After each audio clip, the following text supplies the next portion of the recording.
I used to laugh whenever someone said, "What's meant for you will find you." Life, to me, was simple. You work, you struggle, you survive. Destiny was just a soft word people used when they couldn't explain coincidence. I believed in effort, not fate. And then, she walked in. It was a crowded afternoon in Karachi. The sun was unforgiving, traffic was loud, and I was late for a meeting I didn't even want to attend. I rushed into a small bookstore near the main road, hoping to avoid the heat for a few minutes. That's when I bumped into her. Books fell, papers scattered. My phone nearly slipped from my hand. "I'm so sorry," she said at the same time I did. We both paused, and then we laughed. Her laugh wasn't loud, it wasn't dramatic, it was soft, like it didn't want attention but somehow deserved it. I bent down to pick up her books. One of them caught my eye. "You read poetry?" I asked. "Only when life feels heavier than usual," she replied. I handed her the book. "Does it help?" She smiled slightly. "It reminds me that someone else survived the same feelings." I don't know why, but that answer stayed with me. We parted ways after a few minutes.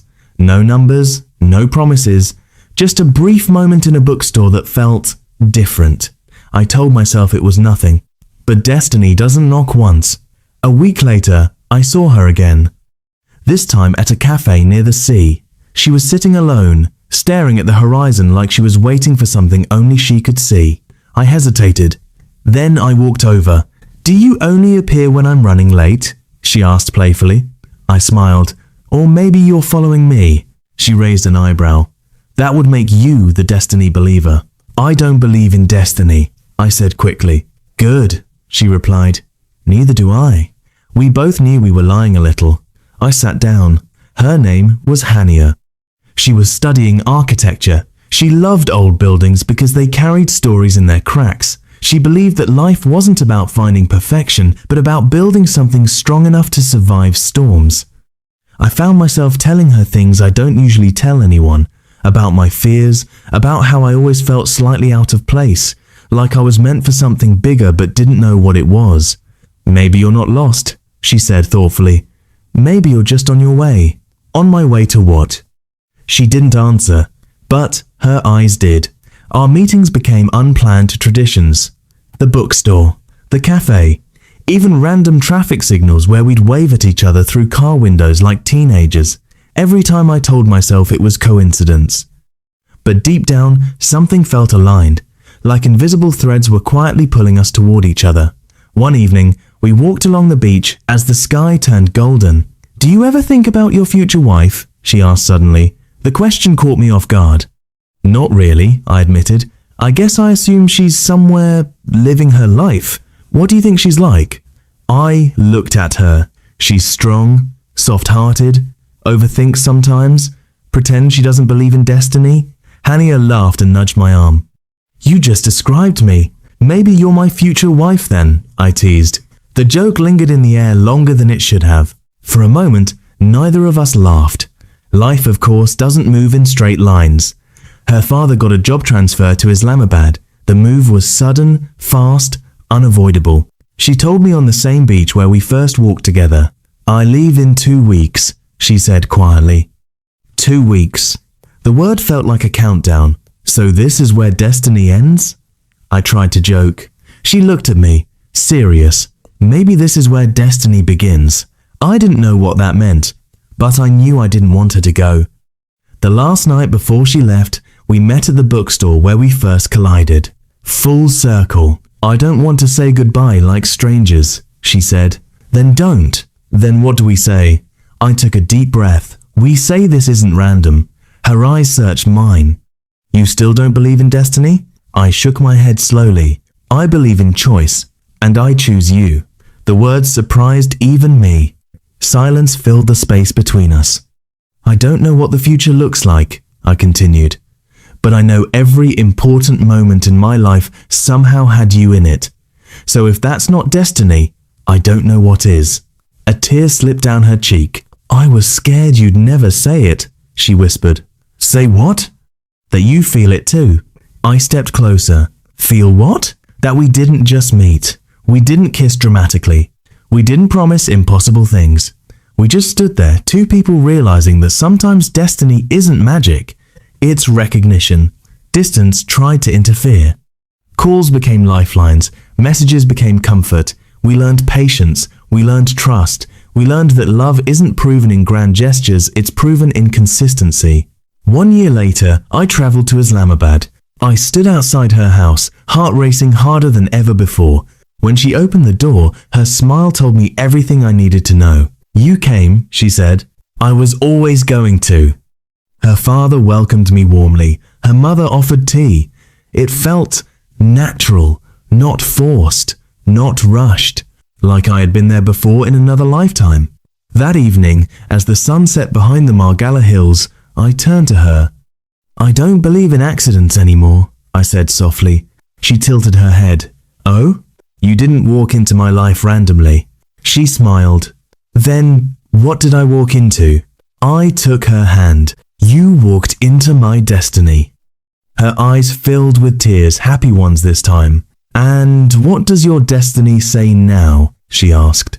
I squeezed her hand gently. "It says my future wife once bumped into me in a bookstore and changed everything." She laughed through her tears. "So I'm your future wife now?" I looked at her, really looked at her. "Not someday," I said firmly. "You always were." And for the first time in my life, I didn't question fate. Because sometimes destiny doesn't shout. It quietly walks in and stays. After that day in Islamabad, life didn't slow down. In fact, it seemed to speed up in ways I hadn't anticipated. Hania and I tried to balance distance with closeness. Video calls became daily routines, messages turned into little love letters, and weekend visits were the highlights of every month.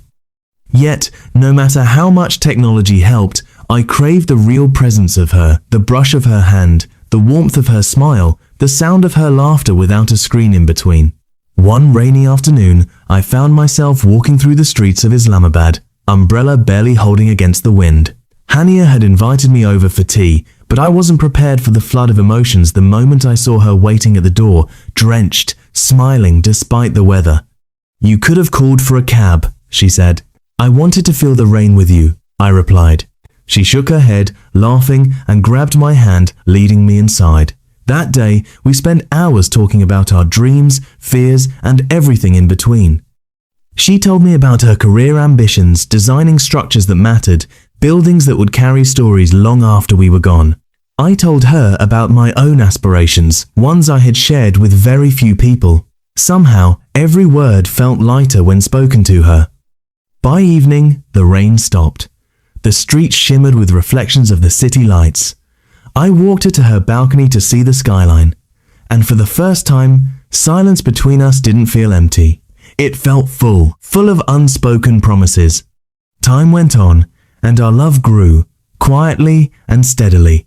But life, as it does, tested us again. Hania was offered an international project, one that would take her to Dubai for 6 months. It was her dream, yet it felt like the universe was daring us to hold on. She came to me with tearful eyes, whispering, "I don't want to leave, but I have to." I held her hands tightly. "Then we make this work. Distance can't change what we've found. I choose you, every day, no matter where you are." Her lips quivered. "And I choose you too." The months apart were harder than I imagined. Time zones, missed calls, and delayed messages became a constant struggle. But every time she sent a simple message, "Thinking of you," my heart reminded me why this was worth it. One night, on a video call, she said something that made me pause. "Do you remember the bookstore?" she asked. I smiled. "The day we met?" "Yes," she replied. I realized something. That was the day destiny walked in. But it took months of choices to bring us together truly. I nodded, heart swelling. Destiny isn't magic. It's persistence. It's the courage to choose each other even when it's inconvenient, even when it's hard. She smiled through the screen. Then let's never stop choosing. And I promised her I wouldn't. Finally, the day came when she returned from Dubai. I waited at the airport, nervous, excited, unable to calm my racing heart. And then I saw her walking toward me, suitcase in hand, eyes searching for mine.